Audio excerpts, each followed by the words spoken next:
তুই এখন এখানে কেন এসেছিস? ঘরে যা। কিন্তু বাধা দিল লিমন। প্রশ্ন করে, উনি কে? পুলিশ দেখে ফালাক একটু ঘাবড়ে যায়। রুবাইদা ফালাকের হাত ধরে বলে, ও আমাদের বাসায় নতুন এসেছে, এসব কেসে ও জড়িত নেই। হতেও তো পারে লুকায়িতভাবে ইনি এসবের মাঝে জড়িত।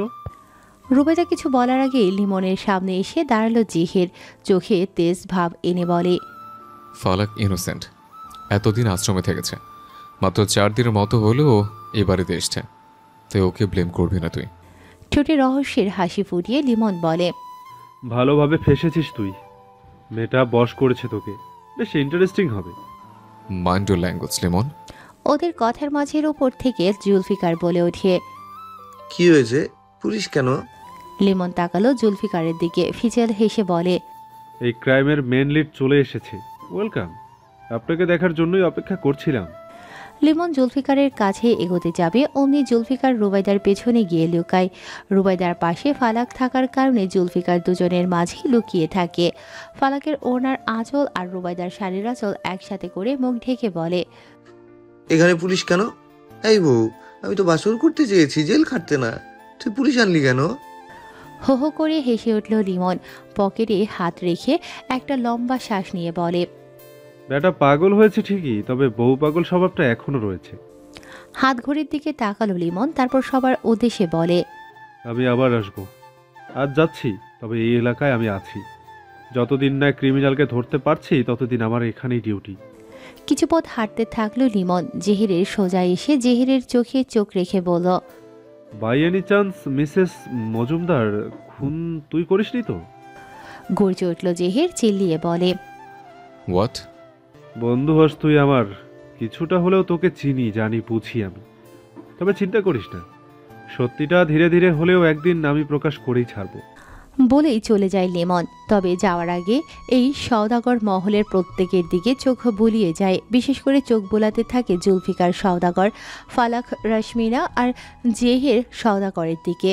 ত্রিকোণ প্রেমের এক ছোঁয়া পেল এখানে লিমন। মুখে হাসি ফুটিয়ে পকেটে থাকা সানগ্লাস চোখে দিয়ে চলে গেল সেখান থেকে।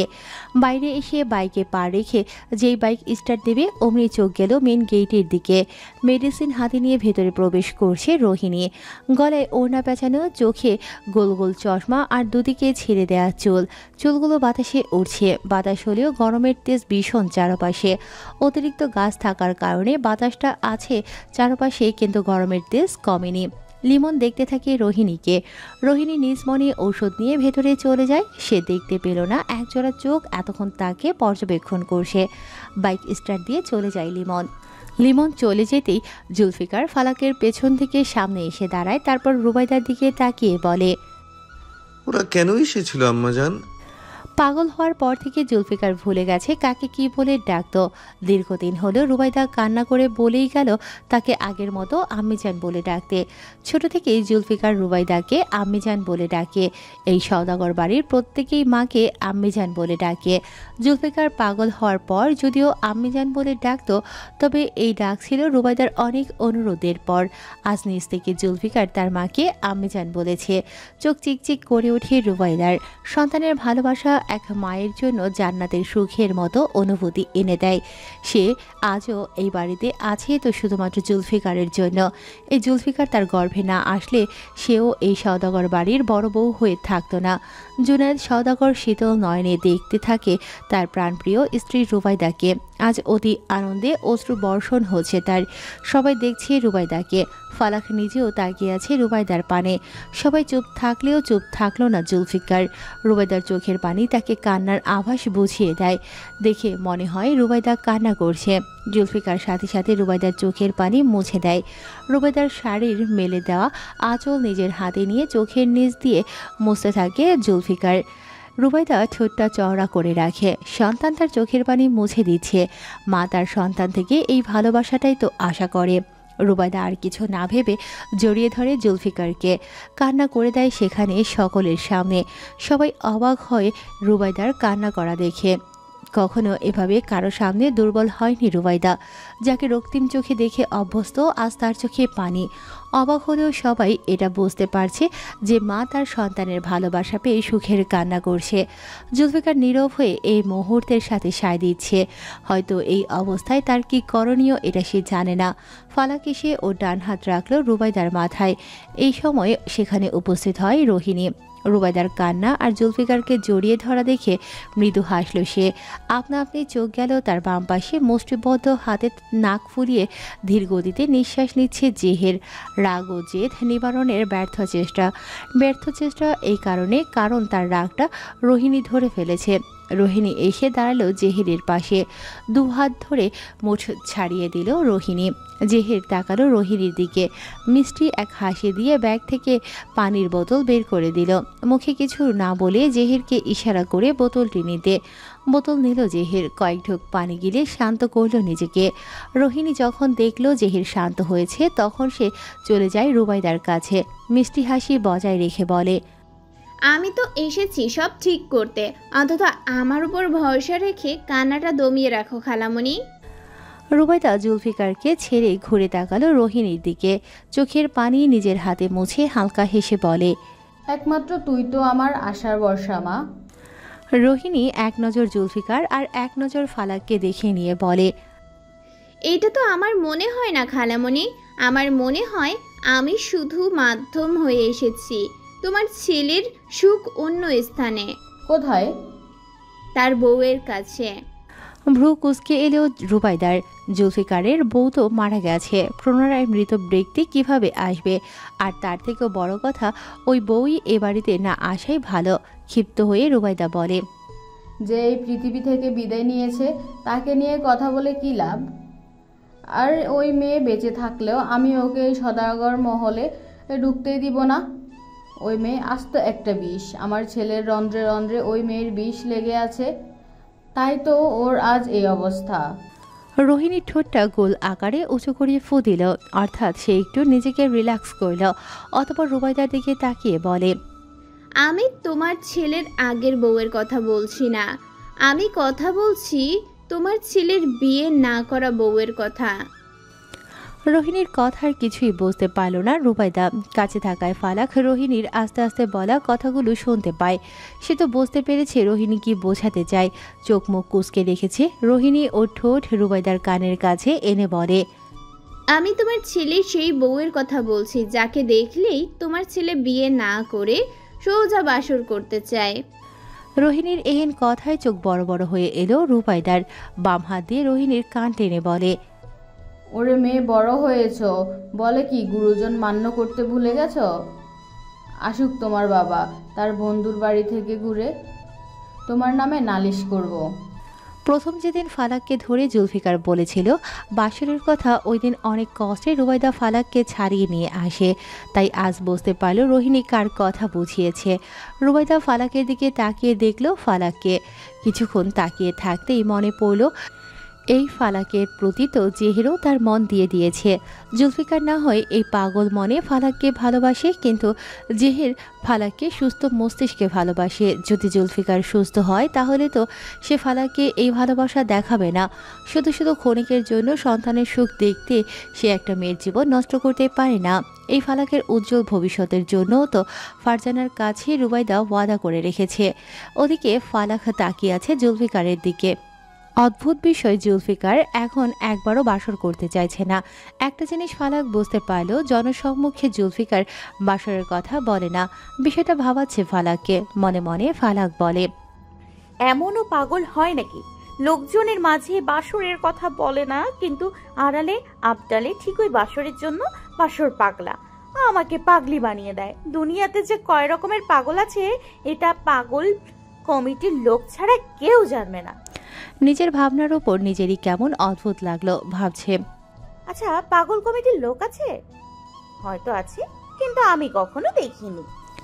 ভেবেই হেসে দিল ফালাক। মিটিমিটি হেসে জুলফিকারের দিকে তাকাতেই দেখল জুলফিকার তার দিকে চেয়ে আছে। ফালাক তার চোখ স্থির রাখলো সেখানে যেখানে জুলফিকারের চোখ আছে। দুজনের চোখের সাথে আলাদা এক সাক্ষাৎ করতে ব্যস্ত। জুলফিকারের চোখের সুরমার জন্য যেন জুলফিকারকে আরও বেশি আকর্ষিত লাগে। শুধু জুলফিকারের চুল আর দাড়ি, এই দুইটা জিনিস সৌন্দর্যের মাত্রা ছাড়িয়ে বড়। এমনিতেও ছেলেদের চাপ দাড়িতে বেশি সুন্দর লাগে, কিন্তু জুলফিকারের কিভাবে বেশি সুন্দর লাগবে বুঝতে পারছে না ফালাক। জুলফিকারের কিছু অ্যালবাম দেখলে হয়তো সে বুঝতে পারত কিভাবে তার চুলদাড়ি কাটবে, কিন্তু এই পাগল কি তাকে চুলদাড়ি কাটতে দেবে? একবার কি পারবে জুলফিকারের আসল সৌন্দর্য দেখতে? ভাবছে ফালাক, কিন্তু বেশি দূর ভাবতে পারল না। পাশ থেকে রোহিণী তার হাত দিয়ে ধাক্কা দিতে লাগলো। ফালাক হকচকিয়ে উঠলে রোহিণী বলে, চলো, তোমাকে কিছু খেতে হবে। সেই যে বিকালে এসেছো, না খেয়ে আছো, এমনিতেই দুপুরে কিছু খাওনি। দুপুরে আমি ওকে স্যান্ডউইচ আর কোল্ড কফি খাইয়েছিলাম। জেহেরের কথা শুনে রোহিণী তাকালো জেহেরের দিকে। কিছুটা আমতা আমতা করে জেহের বলে, না মানে বড় মা বলেছিল কিছু খাইয়ে আনতে। এছাড়া তুমি যেহেতু ওর যত্ন নিচ্ছ, তাই বলে দিলাম। আমার সাথে থাকতে কি করেছিল। জেহের কথা বলা শেষ করতেই জুলফিকার ফালাকের ডান হাত ধরে নিয়ে যায় খাবার টেবিলের কাছে। যেতে যেতে বলে, জানিস বউ, আমিও দুপুরে কিচ্ছু খাইনি। তোর তো খুব ইচ্ছা আমার থেকে শক্তিশালী হওয়া, তাই আমিও না খেয়ে আছি। ঢেকুর উঠলেও ফালাকের। জুলফিকার তার ঠোঁট চওড়া করলো। ফালাক ঢেকুর দিয়েই যাচ্ছে। জুলফিকার পানি দিয়ে বলে, বউ আমার শক্তিশালী না হয়ে ঢেকুর দেয়। ফালাক পানি পার করতে করতে ভাবে, এই পাগল কিভাবে জানলো আমি ওর থেকে শক্তিশালী হতে চাই? রোহিণী এসে ওদের দুজনের প্লেট বের করে, খাবার দিতে থাকে। এতক্ষণ নীরবতা পালন করে সব শুনলেও জাহানারা এসে দাঁড়ালো ফরিদার পাশে। প্রশ্ন করে, এই মেয়েটা কে ছোট ভাবি? বড় আপার এক বান্ধবী ছিল না কয়েক বছর আগে, ওর মেয়ে। জাহানারার মনে পড়ল ফালাকের কথা। একটু জোরেই বলে ওঠে, এই সেই রাশমি মেয়েটা? ফালাকের পুরো নাম ফালাক রাশমিনা। সবাই তাকে ফালাক বলেই ডাকে। ছোট থাকতে বাবা অন্য এক নামে ডাকতো, তবে সেটা নামের সাথে যুক্ত ছিল না। আর আজ অন্য কেউ তাকে অর্ধ নামে রাশমি বলে ডাকলো। রুবাইদা উত্তর দেয়, বলে, হ্যাঁ আমার মিষ্টিমা। আচ্ছা তোমরা ফ্রেশ হও, বাকি কথা পরে শুনবে। আমি রান্না চাপাই, চল ছোট। ছোট বলে ডাকে ফরিদাকে। এতক্ষণ এক কোনায় মর্জিনা দাঁড়িয়ে থাকলেও রুবাইদা রান্না করতে যাবে বলে মর্জিনা এগিয়ে আসতে আসতে বলে, আমিও আসছি। সাথে সাথেই রুবাইদা চোখে মুখে রাগ ফুটিয়ে তাকালো। মর্জিনার দিকে তাকিয়ে বলে, এখন সন্ধ্যা, যা যে পড়তে বস, যা লাগবে আমি আর ছোট আছি, খুব প্রয়োজন হলে ডাক দিব। শুকনো ঢোক গিলে মর্জিনা চলে যায়। এখানে থাকা মানেই বিপদ। একা একা ঘরে বসে বই পড়লেও ভালো। মর্জিনা দেখতে শ্যামলা হলেও ওর চোখ মুখের আকৃতি অনেক সুন্দর। একটু সাজলেই তাকে সুন্দরী বলা যাবে, তবে মর্জিনা সাজে না। একদিন সেজেছিল প্রয়োজনে, কিন্তু সেদিনের সেই কুৎসিত ঘটনার কারণে সাজা বন্ধ করে দিয়েছে। ঘরে এসে মর্জিনা টেবিলে বসে বই বের করে। অমনি টিনের গোসলখানা থেকে তার ঘরে আসে জিসান। জিসানকে দেখে মর্জিনা চুপ করে দেখতে থাকে। মর্জিনার হাতে বই দেখে নিয়ে জিসান শুধু বলে, আমি হিসু করতে গেছিলাম। মর্জিনা প্রকাশ্যে কিছু বলতে না পারলেও মনে মনে বলে, নিজের এত বড় দামি একটা হাই কমোড থাকতে আমার লো কমোডে আসতে হলো। সৌদাগর মহলের পাগলদের ইচ্ছার দেখে শেষ নেই। জিসান চলে গেল সেখান থেকে। মর্জিনা পাত্তা না দিয়ে পড়তে বসে। গভীর রাত। এক বিছানায় দুজন ঘুমিয়ে আছে, ফালাক আর রোহিণী। ফালাক অজ্ঞান ছিল, অতিরিক্ত ঘুমিয়েছে, তাই এখন চোখে ঘুম নেই। রোহিণী আজ অনেক কাজ করেছে। জুলফিকারকে পরখ করে এই বিষয়ে বিদেশি মানসিক ডাক্তারের সাথে কথা বলেছে। এছাড়া কবরের বিষয়ে সেই আগেই জানতে পেরেছে।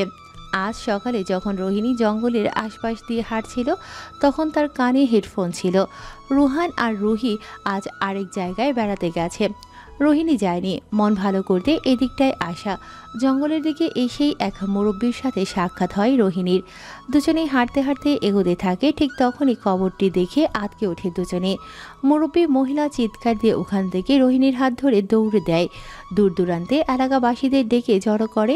রোহিণী এসেই রুবাইদার সাথে কথা বলে। এরপর সবাই মিলে ছোটাছুটি আরও অনেক কষ্টে গেছে রোহিণীর ওপর দিয়ে। ফালাকের চোখে ঘুম নেই, তাই সে বিছানার এপিঠ ওপিঠ মোড়ামুড়ি করছে। একসময় না পেরে উঠে রান্নাঘরে যায়। যায়। লেবু চা বানাবে এখন। ফালাক ওর টর্চ নিয়ে গুটি গুটি পায়ে চলে যেতে নেয় রান্নাঘরের দিকে।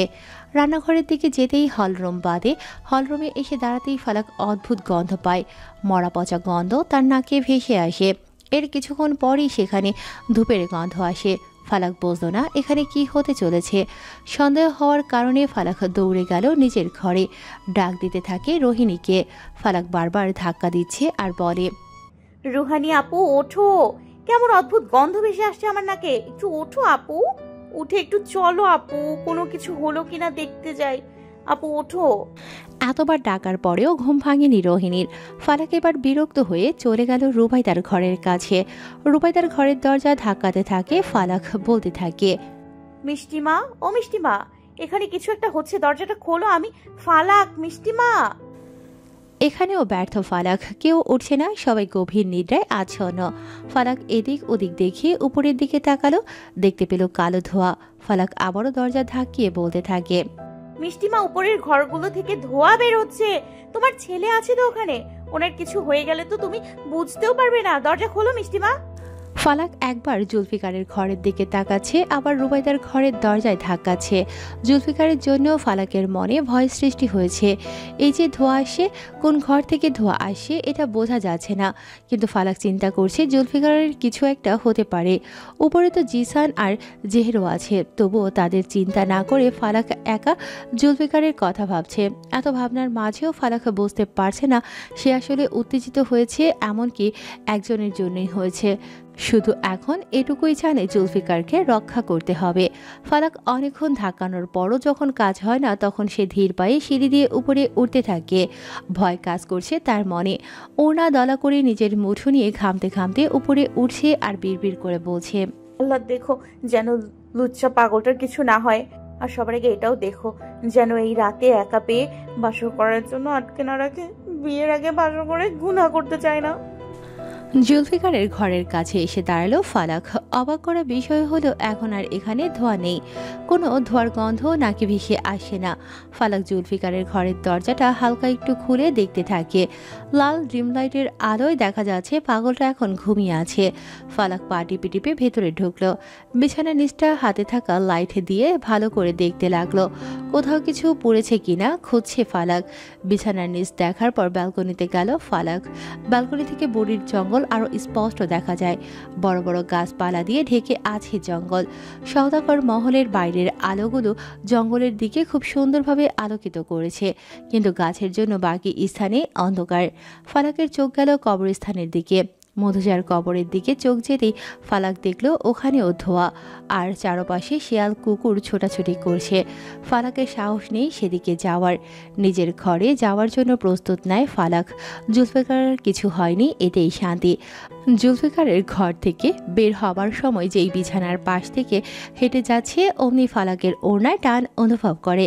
ফালাক পেছন ফিরে দেখে ওর ওড়নাটা বিছানার কোনায় একেবারে জুলফিকারের পাশে আটকে আছে। ওড়নাটা ছাড়ানোর জন্য একটু ঝুঁকে বসলো ফালাক।